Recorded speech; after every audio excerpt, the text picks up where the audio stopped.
ಸ್ನೇಹಿತರೆ, 17ನೇ ಶತಮಾನದಲ್ಲಿ ಯುರೋಪ್ ಮತ್ತು ಪ್ರಪಂಚದಾದ್ಯಂತ ಇದ್ದಂಥ ನಂಬಿಕೆ ಏನಂದರೆ, ಹುಳುಗಳು ಅಂದರೆ ಇನ್ಸೆಕ್ಟ್ಗಳು ಮಣ್ಣಿನಿಂದ ಮತ್ತು ಕೊಳೆಯುವ ಮಾಂಸದಿಂದ ಉದ್ಭವವಾಗುತ್ತೆ ಅಂತ. ಆದರೆ ಇಂದು ಸಣ್ಣ ಮಕ್ಕಳನ್ನು ಕೇಳಿದ್ರು ಹೇಳ್ತಾರೆ ಇದು ತಪ್ಪು. ಹುಳುಗಳು ಮೊಟ್ಟೆಗಳಿಂದ ಮತ್ತು ಚಿಟ್ಟೆಗಳು ಕಕೂನ್ಗಳಿಂದ ಹೊರಬರುತ್ತೆ ಅಂತ. ಇದರ ಬಗ್ಗೆ ಸಂಶೋಧನೆ ಮಾಡಿದಂತಹ ಮತ್ತು ಸಚಿತ್ರಕಾರರು ಅಂದರೆ ಇಲ್ಲುಸ್ಟ್ರೇಟರ್ ಆದಂತಹ ವಿಶ್ವದ ಮೊದಲ ಪರಿಸರ ವಿಜ್ಞಾನಿಗಳಲ್ಲಿ ಒಬ್ಬರಾದಂತಹ ಮರಿಯಾ ಸಿಬಿಲಾ ಮೆರಿಯನ್ರ ಬಗ್ಗೆ ಈ ವಿಡಿಯೋಲಿ ನಾನು ತಿಳಿಸ್ಕೊಡ್ತೇನೆ. ಎಲ್ಲರಿಗೂ ನಮಸ್ಕಾರ. ಚಾನಲ್ಗೆ ಹೊಸದಾಗಿ ಬಂದಿದ್ರೆ ನನ್ನ ಹೆಸರು ಡಾಕ್ಟರ್ ಶ್ರೀಹರಿ ಕುಲಕರ್ಣಿ. ಸ್ನೇಹಿತರೆ, ಮರಿಯಾ ಸಿಬಿಲಾ ಮೆರಿಯನ್ ಎಂಬಾಕೆ 1647ರಲ್ಲಿ ಹೋಲಿ ರೋಮನ್ ಎಂಪೈರ್ನ ಸಾಮ್ರಾಜ್ಯಶಾಹಿ ಫ್ರಾಂಕ್ಫರ್ಟ್ ನಗರದಲ್ಲಿ ಜನಿಸ್ತಾರೆ. ಅವರು ಸ್ವಿಸ್ ಪಟ್ರಿಸಿಯನ್ ಮೆರಿಯನ್ ಕುಟುಂಬದ 9ನೇ ಮಗುವಾಗಿರ್ತಾರೆ. ಅವರ ತಂದೆಯಾದಂತಹ ಮ್ಯಾಥೋಸ್ ಮೆರಿಯನ್ ರವರು ಕೆತ್ತನೆಗಾರ ಮತ್ತು ಪ್ರಕಾಶಕರಾಗಿರ್ತಾರೆ. ನಗರದ ಯೋಜನೆಗಳಲ್ಲಿ ನಿಪುಣರಾಗಿರ್ತಾರೆ. ಹಾಗೆಯೇ ಟೋಪೋಗ್ರಫಿಯಾ ಜರ್ಮಾನಿಯೆ ಎಂಬ ಬಹು ಪುಸ್ತಕದ ಅಂದರೆ ಮಲ್ಟಿ ವಾಲ್ಯೂಮ್ ಪುಸ್ತಕದ ಲೇಖಕರೂ ಹೌದು. ದುರದೃಷ್ಟವಶಾತ್ ಮ್ಯಾಥೋಸ್ ಮೆರಿಯನ್ನರು 1650ರಲ್ಲಿ ಅನಾರೋಗ್ಯದಿಂದ ನಿಧನರಾಗ್ತಾರೆ. ಮರಿಯಾರ ತಾಯಿ ಜೇಕಬ್ ಮ್ಯಾರೆಲ್ ಎಂಬ ಜರ್ಮನ್ ಚಿತ್ರಕಾರನನ್ನ ಮದುವೆಯಾಗ್ತಾರೆ. ಆಗೆಲ್ಲ ಇದ್ದಂತಹ ಎಜುಕೇಷನ್ ಸಿಸ್ಟಮ್ನಲ್ಲಿ ಹೆಣ್ಣು ಮಕ್ಕಳ ಓದು ಬರಹ ಮನೆಗಳಲ್ಲೇ ಆಗ್ತಿತ್ತು. ಹೀಗಾಗಿ ಮರಿಯಾಗೆ ಜೇಕಬ್ ಮ್ಯಾರೆಲ್ ರವರೇ ಮನೆಯಲ್ಲಿ ಪಾಠ ಹೇಳ್ಕೊಡ್ತಿದ್ರು. ಸ್ನೇಹಿತರೆ, ಈಗಿನ ಇಂಟರ್ನೆಟ್ ಯುಗದಲ್ಲಿ ಎಲ್ಲರಿಗೂ ಬೆರಳಿನ ತುದಿಯಲ್ಲಿ ಡೇಟಾವಿನ ಆಕ್ಸೆಸ್ ಇದೆ. ಆದರೆ 17ನೇ ಶತಮಾನಕ್ಕೆ ತಿರುಗಿ ನೋಡಿದರೆ ಹೆಣ್ಣು ಮಕ್ಕಳಿಗೆ ವಿದ್ಯೆಯು, ಅದರಲ್ಲಿಯೂ ವಿಜ್ಞಾನದ ಮೂಲಗಳು ಅತ್ಯಪರೂಪವಾಗಿತ್ತು. ರಾಯಲ್ ಫ್ಯಾಮಿಲಿಗಳಲ್ಲಿ ಜನಿಸಿದ ಕೆಲವೇ ಅದೃಷ್ಟವಂತ ಹೆಣ್ಣು ಮಕ್ಕಳಿಗೆ ಮಾತ್ರ ವಿಜ್ಞಾನದ ಕಲಿಕೆ ಲಭ್ಯವಿತ್ತು. ಮರಿಯಾರವರು ಚಿಕ್ಕಂದಿನಲ್ಲಿ ಬಹಳಷ್ಟು ಸಮಯವನ್ನು ಗಿಡಗಳು ಮತ್ತು ಕ್ರಿಮಿ ಕೀಟಗಳನ್ನು ಸಂಗ್ರಹಿಸೋದ್ರಲ್ಲಿ ಕಳೀತಾರೆ. ಅಷ್ಟೇ ಅಲ್ಲದೆ ಒಂದು ರೇಷ್ಮೆ ಹುಳುವಿನ ಜೀವಾವಧಿಯನ್ನು ಅತಿ ಸೂಕ್ಷ್ಮವಾಗಿ ಅಬ್ಸರ್ವ್ ಮಾಡೋಕ್ಕೆ ಮುಂದಾಗ್ತಾರೆ. 1705ರಲ್ಲಿ ಅವರೇ ಬರೆದಂತಹ ಮೆಟಮಾರ್ಫೋಸಿಸ್ ಇನ್ಸೆಕ್ಟೋರಮ್ ಸುರಿನಾಮೆನ್ಸಿಯಮ್ ಎಂಬ ಪುಸ್ತಕದಲ್ಲಿ ಮರಿಯಾ ಅವರು ಹೇಳ್ತಾರೆ, ನಾನು ಹುಳಗಳ ಅಧ್ಯಯನದಲ್ಲಿ ಬಹಳಷ್ಟು ಸಮಯವನ್ನು ಕಳೆದೆ. ನನ್ನ ತವರೂರಾದ ಫ್ರಾಂಕ್ಫರ್ಟ್ನಲ್ಲಿ ರೇಷ್ಮೆಯ ಹುಳುವಿನೊಂದಿಗೆ ನನ್ನ ಅಧ್ಯಯನವನ್ನು ಪ್ರಾರಂಭಿಸಿದೆ. ಇದರಿಂದ ನನಗೆ ತಿಳಿದಿದ್ದು ರೇಷ್ಮೆ ಹುಳುಗಳು ಸುಂದರವಾದ ಚಿಟ್ಟೆಗಳಾಗಿ ಪರಿವರ್ತನೆಗೊಳ್ಳುತ್ತಿದ್ದವು. ಅದೇ ರೀತಿ ಹಲವಾರು ಬೇರೆ ಬೇರೆ ಹುಳುಗಳು ಬೇರೆ ಬೇರೆ ರೀತಿಯ ಚಿಟ್ಟೆಗಳು ಮತ್ತು ಮಾತ್ಗಳಾಗಿ ಬದಲಾಗುತ್ತಿದ್ದನ್ನು ನಾನು ಕಂಡುಕೊಂಡೆ. ಅಲ್ಲಿಂದ ನಾನು ಕ್ಯಾಟರ್ಪಿಲ್ಲರ್ ಹುಳುಗಳನ್ನು ಸಂಗ್ರಹಿಸೋಕ್ಕೆ ಶುರು ಮಾಡಿದೆ ಅಂತ.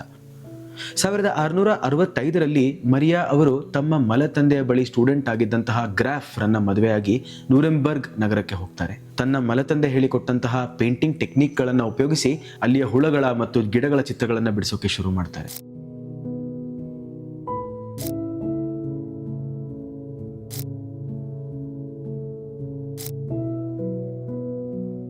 ಮರಿಯಾರವರು ಅಲ್ಲಿದ್ದ ರಾಯಲ್ ಸಮುದಾಯದ ಅವಿವಾಹಿತ ಮಹಿಳೆಯರಿಗೆ ಪೇಂಟಿಂಗ್ನ ಹೇಳಿಕೊಟ್ಟು ರಾಯಲ್ ಉದ್ಯಾನಗಳು ಅಂದರೆ ರಾಯಲ್ ಗಾರ್ಡನ್ಗಳಿಗೆ ಪ್ರವೇಶಿಸಲು ಪರ್ಮಿಷನ್ನ ಪಡ್ಕೋತಾರೆ.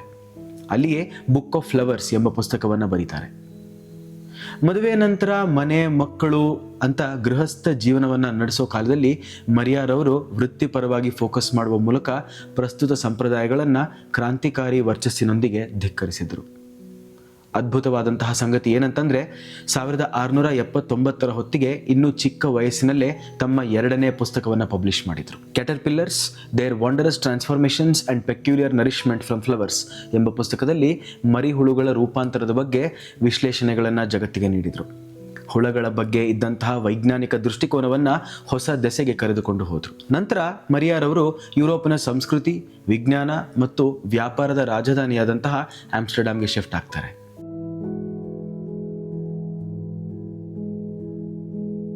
ಆಮ್ಸ್ಟರ್ಡ್ಯಾಮ್ ಯುರೋಪಿನ ಪ್ರಮುಖ ವಾಣಿಜ್ಯ ಕೇಂದ್ರಗಳಲ್ಲಿ ಒಂದಾಗಿತ್ತು.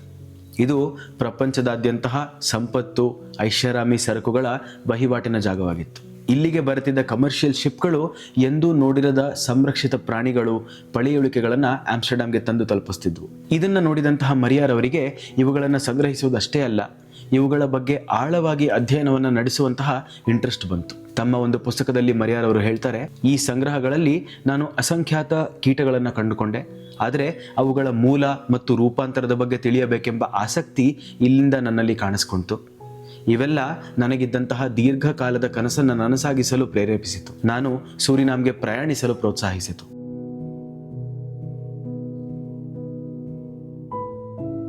ಸ್ನೇಹಿತರೆ, 17ನೇ ಶತಮಾನದಲ್ಲಿ ಅಟ್ಲಾಂಟಿಕ್ ಸಾಗರದಾಚೆಯ ಪ್ರಯಾಣವನ್ನು ಯೋಚಿಸುವುದು ಸುಲಭದ ವಿಷಯವಾಗಿರಲಿಲ್ಲ. ಅದರಲ್ಲೂ ಒಂದು ಮಹಿಳೆಯ ವಿಷಯದಲ್ಲಿ ಅದು ಅಸಾಧ್ಯವಾದ ಸಂಗತಿಯಾಗಿತ್ತು. ಆದರೆ ಮರಿಯಾರವರು ಈಗಾಗಲೇ ಡಚ್ ಕಂಪನಿಗಳೊಂದಿಗೆ ಸಂಪರ್ಕ ಬೆಳೆಸ್ಕೊಂಡಿದ್ರು. ಅವರಲ್ಲಿ ಡಚ್ ಈಸ್ಟ್ ಇಂಡಿಯಾ ಕಂಪನಿಯ ಪ್ರೆಸಿಡೆಂಟ್ ಆದಂತಹ ನಿಕೋಲೆಸ್ ವಿಟ್ಸನ್ ಮತ್ತು ಮರಿಯಾರ ಅಳಿಯರಾದಂತಹ ಜಾಕೋಬ್ ಹೆಂಡ್ರಿಕ್ ಎಂಬ ವ್ಯಾಪಾರಿಯೂ ಇದ್ದರು. ಮರಿಯಾರವರು ಸೂರಿನಾಮ್ ದೇಶಕ್ಕೆ ಹೋಗಬೇಕೆಂದು ನಿರ್ಧರಿಸಿದಾಗ ಅದಕ್ಕಾಗಿ ಹಣದ ವ್ಯವಸ್ಥೆ ಮಾಡಬೇಕಾಗತ್ತೆ. ತಾವು ಚಿತ್ರಿಸಿದ್ದಂತಹ ಹೂಗಳ ಎಲ್ಲ ಪೇಂಟಿಂಗ್ಗಳನ್ನು ಒಂದು ಹೆಸರಾಂತ ಕಲೆಕ್ಟರ್ಗೆ ಮಾರಿಬಿಡ್ತಾರೆ. 1699ರಲ್ಲಿ ಕೊನೆಗೂ ಅವರಿಗೆ ಸೂರಿನಾಮ್ಗೆ ಪ್ರವಾಸ ಮಾಡೋಕ್ಕೆ ಪರ್ಮಿಷನ್ ಸಿಗುತ್ತೆ. ಜುಲೈ 10, 1699ರಂದು ತಮ್ಮ ಚಿಕ್ಕ ಮಗಳಾದ ದೊರೋತಿಯಾಳ ಜೊತೆಗೆ ಸೂರಿನಾಮ್ಗೆ ಹೊರಡ್ತಾರೆ. ಸೆಪ್ಟೆಂಬರ್ 18ರಂದು ಸೂರಿನಾಮ್ ದೇಶವನ್ನು ತಲುಪಿ ವಿಶ್ವದ ಮೊದಲ ಮಹಿಳಾ ವೈಜ್ಞಾನಿಕ ಪ್ರಯಾಣಿಕರು ಅಂದರೆ ಸೈಂಟಿಫಿಕ್ ಟ್ರಾವೆಲರ್ ಅಂತ ಅನಿಸ್ಕೊಳ್ತಾರೆ. 52ರ ವಯಸ್ಸಿನಲ್ಲಿ ಸೂರಿನಾಮ್ನಲ್ಲಿ ಕಾಲಿಟ್ಟಂತಹ ಮರಿಯಾಗೆ ಅಲ್ಲಿ 5 ವರ್ಷಗಳ ಕಾಲ ಸ್ಟಡಿ ಮಾಡೋ ಆಸಕ್ತಿ ಇರುತ್ತೆ. ಅಲ್ಲಿನ ಕಠಿಣ ಪರಿಸ್ಥಿತಿಗಳಲ್ಲಿ ವ್ಯಾಸಂಗ ಮಾಡಿದ ಅವರಿಗೆ 1705ರಲ್ಲಿ ಪಬ್ಲಿಷ್ ಆದಂತಹ ಮೆಟಮಾರ್ಫೋಸಿಸ್ ಇನ್ಸೆಕ್ಟೋರಮ್ ಸೂರಿನಾಮೆನ್ಸಿಯಂ ಪುಸ್ತಕದ ಮುಖಾಂತರ ಸಕ್ಸಸ್ ಸಿಗತ್ತೆ. ಸೂರಿನಾಮ್ನಲ್ಲಿದ್ದ ಹಲವಾರು ಕ್ಯಾಟರ್ಪಿಲ್ಲರ್ಗಳ ಅಂದರೆ ಮರಿಹುಳುಗಳ ಬೆಳವಣಿಗೆಯ ಹಂತಗಳ ಬಗ್ಗೆ ಯಥೇಚ್ಛವಾಗಿ ಸಂಶೋಧನೆ ನಡೆಸಿ ವಿವರಿಸಿದಷ್ಟೇ ಅಲ್ಲದೆ ಈ ಪುಸ್ತಕದಲ್ಲಿ ಹಲವಾರು ಉಷ್ಣವಲಯದ ಅಂದರೆ ಟ್ರಾಪಿಕಲ್ ಅನಿಮಲ್ಗಳ ಬಗ್ಗೆ ತಿಳಿಸ್ಕೊಡ್ತಾರೆ. 1701ರಲ್ಲಿ ಅನಾರೋಗ್ಯದಿಂದಾಗಿ ಸೂರಿನಾಮ್ನಿಂದ ಆಮ್ಸ್ಟರ್ಡ್ಯಾಮ್ಗೆ ಮರಿಯಾರವರು ಹಿಂದಕ್ಕೆ ಬರಬೇಕಾಗತ್ತೆ.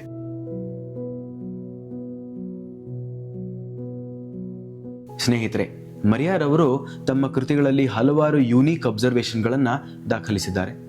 ಕ್ಯಾಟರ್ಪಿಲ್ಲರ್ಗಳ ರೂಪಾಂತರವಷ್ಟೇ ಅಲ್ಲದೆ ಈ ರೂಪಾಂತರದ ಫಲಿತಾಂಶದ ಮೇಲೆ ಪ್ರಭಾವ ಬೀರುವಂತಹ ಗಿಡಗಳ ಗುಣಗಳು, ವಾತಾವರಣದ ಮತ್ತು ಮರಿಹುಳಗಳ ವರ್ತನೆಯ ಬಗ್ಗೆ ವಿಸ್ತಾರವಾಗಿ ವಿವರಿಸಿದ್ದಾರೆ. ಪ್ರಾಣಿಗಳ ಅಸ್ತಿತ್ವದ ಹೋರಾಟದ ಕುರಿತಾದಂತಹ ಅವರ ವಿವರಣೆಗಳು ಡಾರ್ವಿನ್ನರ ಸಿದ್ಧಾಂತಗಳಿಗಿಂತ ಹಿಂದಿನವು.